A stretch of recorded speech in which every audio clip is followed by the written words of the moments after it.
बिन ब्याही गर्भवती बहन का कसाई भाई। ये मेरी बहन नहीं है। हम ठाकुर अपनी इज्जत के लिए मरते हैं। कुंवारे में मुंह काला कर लिया इसने। भैया छोड़ दो मुझे, छोड़ दो। माँ, भाभी, बचाओ मुझे। आज तुझे मुझसे कोई नहीं बचा सकता है। मैं तेरी जान ले लूंगा। निरंजन छोड़ दे बेटा, गुस्से में गलत कदम मत उठा। छोड़ दे अपनी बहन के साथ, भला कोई भाई ऐसा कसाईयों सा बर्ताव करता है। लेकिन निरंजन को अपने गुस्से में न तो कुछ दिखाई दे रहा था और न ही सुनाई दे रहा था। जहाँ बहनें भाइयों के दिल का टुकड़ा होती हैं और भाई तो बहन की हिफाजत के लिए होते हैं, फिर आखिर क्या कारण है जो एक भाई का बर्ताव अपनी बहन के लिए कसाई के जैसा है। निरंजन अपनी बहन के बालों को नोचते हुए उसको आंगन में ले आया और अपनी तलवार निकाल ली। आज मैं तुझे जिंदा नहीं छोड़ूंगा। इसीलिए मैं नहीं चाहता था कि इस खानदान में कोई लड़की पैदा हो, क्योंकि बेटियां सिर्फ और सिर्फ परिवार की इज्जत डुबोती हैं, और तूने तो हमारी नाक कटवा दी, कहीं का नहीं छोड़ा हमें। अपने कसाई भाई का पल पल बढ़ रहे गुस्से को देखकर पद्मा हर पल और लम्हे को खुद में ही कोस रही थी। काश काश कि मैंने वो गलती नहीं की होती। सुभद्रा, सुभद्रा रोटी ला कर दो। जी लाई। पद्मा, पद्मा जा अपने भैया को रोटी दिया।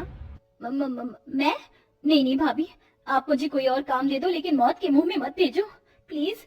भैया को रोटी आप दे आओ।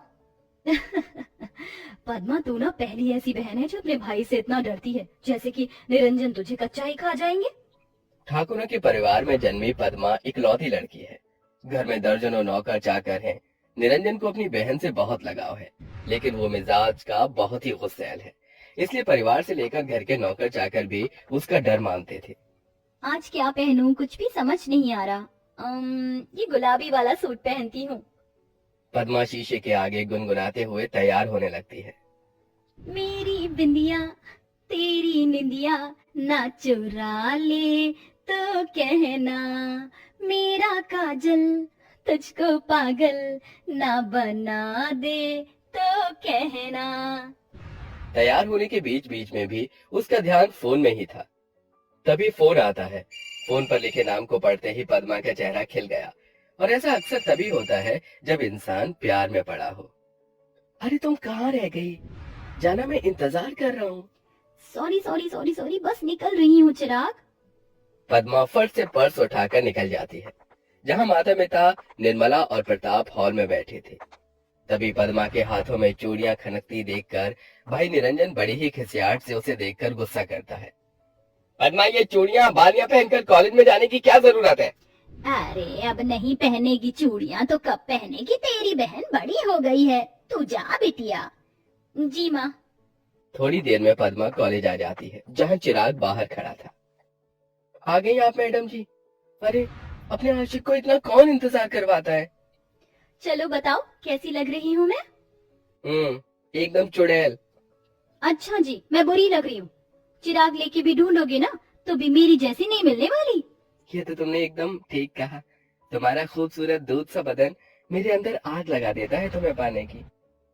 चिराग के मुंह से निकलने वाले शब्दों में हवस भरी हुई थी, जबकि भोली निश्चल पद्मा उसे अपना दिल दिए बैठी थी। समय गुजरता गया। पद्मा, तुम्हें पता है कल मेरा बर्थडे है? अच्छा, तो बताओ क्या तोहफा चाहिए? बस कल का दिन मैं तुम्हारे साथ बिताना चाहता हूँ। ये सुनकर पद्मा ने अटकते शब्दों से कहा। लेकिन चिराग। पद्मा, हम दोनों को एक साथ में 3 महीने हो गए। क्या तुम मुझे एक दिन नहीं दे सकती? तुम मुझ पर भरोसा ही नहीं करती।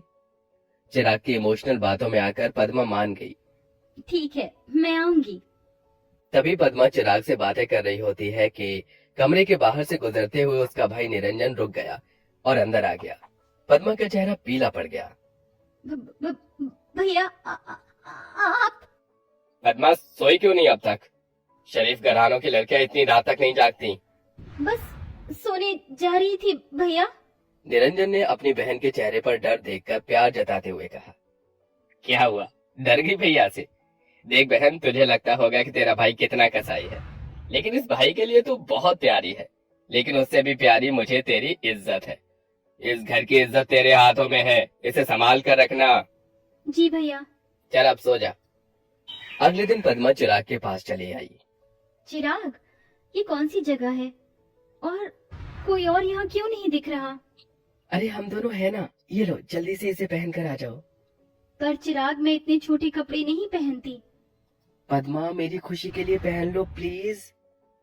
पद्मा रिक्वेस्ट करने पर चिराग की दी हुई शॉर्ट सी ड्रेस को पहनकर आ गई। चिराग हवस भरी निगाहों से उसे देखने लगा और उसे अपने करीब खींच लिया। एक बहन होते हुए पद्मा के दिलो दिमाग में अपने भाई की बातें बार बार आ रही थी। चिराग, हम सही तो कर रहे हैं ना? शादी से पहले ये सब भैया नहीं मानेंगे, ये गलत तो नहीं? पद्मा मैं कोई ऐसा वैसा लड़का नहीं हूँ। I love you so much. और आजकल ये सब कॉमन है और मैं तो तुमसे शादी करूंगा। चिराग ने शादी का वादा दिलाकर पद्मा का फायदा उठाया और उसे हमेशा हमेशा के लिए छोड़कर चला गया। पद्मा पूरी तरह से टूट गई। वो दिन रात बस रोती बिलखती रहती, लेकिन तकदीर का दिया इतना दुख कम नहीं था कि पद्मा गर्भवती भी हो गई और उसे उल्टियां होने लगी, जिसे देखकर निरंजन ने शक जताया। आखिर पद्मा को इतनी उल्टी क्यों हो रही है? कहीं ये बिन ब्याही माँ तो नहीं बनने वाली? निरंजन ने डॉक्टर को चेकअप करने घर बुलाया। मिस्टर निरंजन, मुबारक हो, आपकी बहन माँ बनने वाली है। अपनी कुंवारी बहन के गर्भवती होने की बात से निरंजन आग बबूला हो गया और किसी कसाई की तरह उसका मुंह कसते हुए बोला, बोल, किसका पाप पल रहा है पेट में? किसका पाप लेकर घूम रही है तू पेट में? बोल, नहीं तो तेरी की निशानी है। ये सुनकर निरंजन बौखलाकर अपनी गर्भवती बहन का गला घोटने लगता है। हाजी छोड़ो, ये क्या कसाई बना कर रहे हो? उसकी हालत तो देखो, बहन है वो तुम्हारी। ये सुनकर निरंजन दांत पीसकर गरजते हुए बोला, ये मेरी बहन नहीं है। हम ठाकुर अपनी इज्जत के लिए मरते हैं। कुंवारे में मुंह काला कर लिया इसने, भी हम इस बदनामी से बच पाएंगे। यह फैसला सुनाकर निरंजन पैर पटकते हुए चला जाता है। गुजरते दिन के साथ पद्मा का पेट दिखने लगता है। माँ सुभद्रा, कहो इससे कि ये दवाई खा ले और खत्म करे इस बच्चे को। नहीं, मैं अपना बच्चा नहीं गिराऊंगी। ये सुनकर निरंजन अपनी गर्भवती बहन पर बिल्कुल दया नहीं करता और उसके बालों को घसीट कर ले आता है और तलवार निकाल लेता है। आज मैं तेरे टुकड़े टुकड़े कर दूंगा। तो जैसे बिन ब्याही गर्भवती बहन के जीने से अच्छा तेरा मर जाना है। काट डालूंगा तुझे आज। तभी एकदम से पिता प्रताप मुखिया को ले आते हैं। अरे रुक जाओ ठाकुर निरंजन, कैसे भाई हो तुम? अरे भाई तो अपनी बहन के लिए जान देता है और तुम इसकी जान लेने पर तुले हो। अरे इसने पाप किया है मुखिया जी। देखो निरंजन, मैं जानता हूँ इसने गलती की है, लेकिन अब जो होना था वो हो गया। पर अगर तुम इसको मारोगे तो तुम भी पाप के भागीदार बनोगे, क्योंकि इसके अंदर एक जान भी पल रही है। इसकी शादी कर दो। अरे कौन करेगा इससे शादी मुखिया जी, ये जानते हुए कि ये बिन ब्याही माँ है। मैं करूंगा पद्मा से शादी भैया, मैं दूंगा इस बच्चे को अपना नाम। मुरली पद्मा के कॉलेज में पढ़ने वाला लड़का था जो हमेशा से उसे पसंद करता था। बुरे वक्त में वो उसका हाथ थामता है, जिसके कुछ महीनों बाद पद्मा अपने बच्चे को इस दुनिया में लाती है। लेकिन आज भी उसके मन में चिराग के धोखे के लिए एक दुख भरी चीत्कार निकलती है।